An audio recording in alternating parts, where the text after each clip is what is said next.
Read by Bob Neufeld. Once upon a time there was a dear little girl who was loved by every one who looked at her, but most of all by her grandmother, and there was nothing that she would not have given to the child. Once she gave her a little cap of red velvet, which suited her so well that she would never wear anything else, so she was always called Little Red Riding Hood. One day her mother said to her, "Come, Little Red Riding Hood, here is a piece of cake and a bottle of wine. Take them to your grandmother. She is ill and weak, and they will do her good. Set out before it gets hot, and when you are going, walk nicely and quietly, and do not run off the path, or you may fall and break the bottle, and then your grandmother will get nothing. And when you go into her room, don't forget to say, 'Good morning,' and don't peep into every corner before you do it." "I will take great care," said Little Red Riding Hood to her mother, and gave her hand on it. The grandmother lived out in the wood, half a league from the village, and just as Little Red Riding Hood entered the wood, a wolf met her. Little Red Riding Hood did not know what a wicked creature he was, and was not at all afraid of him.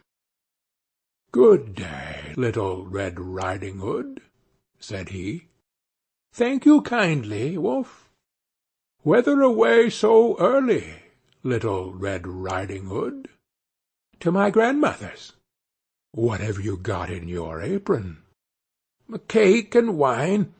Yesterday was baking day, so poor sick grandmother is to have something good to make her stronger." "Where does your grandmother live, Little Red Riding Hood?" "A good quarter of a league farther on in the wood. Her house stands under 3 large oak trees. The nut trees are just below. You surely must know it," replied Little Red Riding Hood. The wolf thought to himself, "What a tender young creature! What a nice plump mouthful! She will be better to eat than the old woman. I must act craftily, so as to catch both." So he walked for a short time by the side of Little Red Riding Hood, and then he said, "See, Little Red Riding Hood, how pretty the flowers are about here. Why do you not look around? I believe, too, that you do not hear how sweetly the little birds are singing. You walk gravely along as if you were going to school, while everything else out here in the world is merry."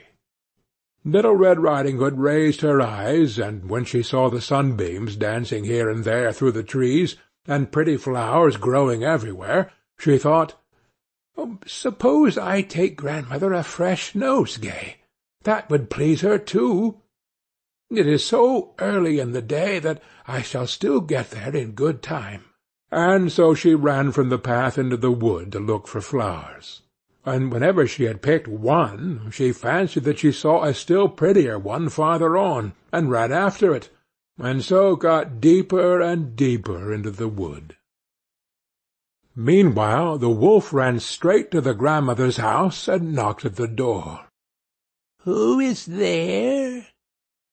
"Little Red Riding Hood," replied the wolf. "She is bringing cake and wine. Open the door."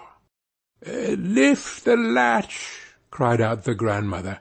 "I am too weak, and cannot get up."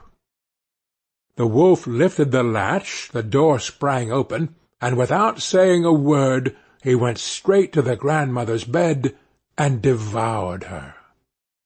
Then he put on her clothes, dressed himself in her cap, laid himself in bed, and drew the curtains. Little Red Riding Hood, however, had been running about picking flowers, and when she had gathered so many that she could carry no more, she remembered her grandmother, and set out on the way to her. She was surprised to find the cottage door standing open, and when she went into the room she had such a strange feeling that she said to herself, "Oh dear, how uneasy I feel to-day! and at other times I like being with grandmother so much." She called out, "Good morning," but received no answer. So she went to the bed and drew back the curtains. There lay her grandmother with her cap pulled far over her face, and looking very strange. "Oh, grandmother," she said, "what big ears you have!" "The better to hear you with, my child," was the reply. "But, grandmother, what big eyes you have!" she said. "The better to see you with, my dear." "But, grandmother, what large hands you have!" "The better to hug you with." "Oh, but, grandmother, what a terrible big mouth you have!" "The better to eat you with." And scarcely had the wolf said this, than with one bound he was out of bed and swallowed up Little Red Riding Hood. When the wolf had appeased his appetite, he lay down again in the bed, fell asleep, and began to snore very loud. The huntsman was just passing the house, and thought to himself, "How the old woman is snoring! I must just see if she wants anything." So he went into the room, and when he came to the bed, he saw that the wolf was lying in it. "Do I find you here, you old sinner?" said he. "I have long sought you."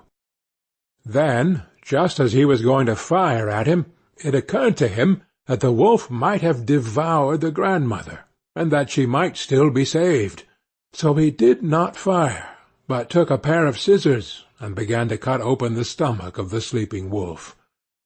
When he had made 2 snips, he saw the Little Red Riding Hood shining, and then he made 2 snips more, and the little girl sprang out, crying, "Ah, how frightened I have been!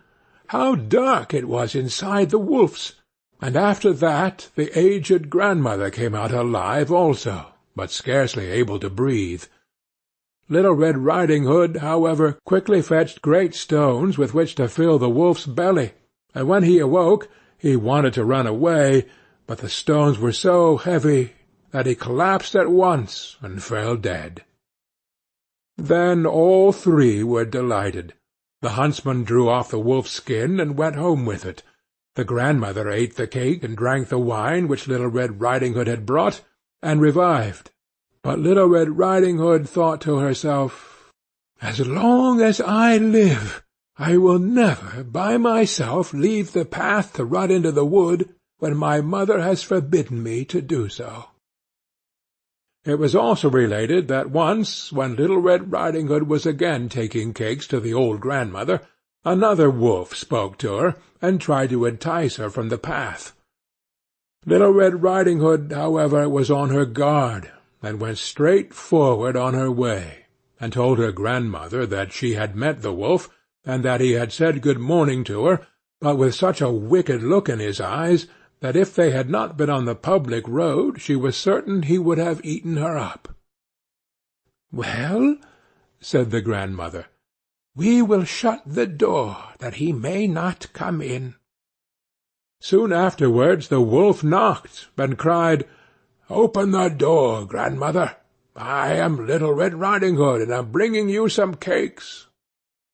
But they did not speak, or open the door.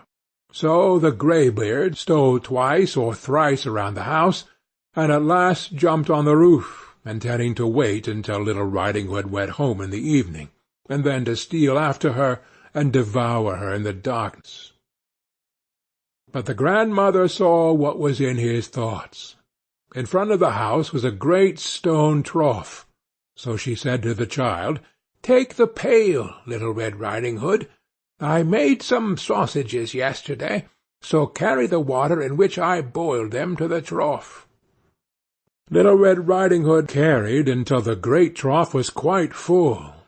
Then the smell of the sausages reached the wolf, and he sniffed and peeped down, and at last stretched out his neck so far that he could no longer keep his footing, and began to slip, and slipped down from the roof straight into the great trough, and was drowned. But Little Red Riding Hood went joyously home, and no one ever did anything to harm her again. End of Little Red Riding Hood.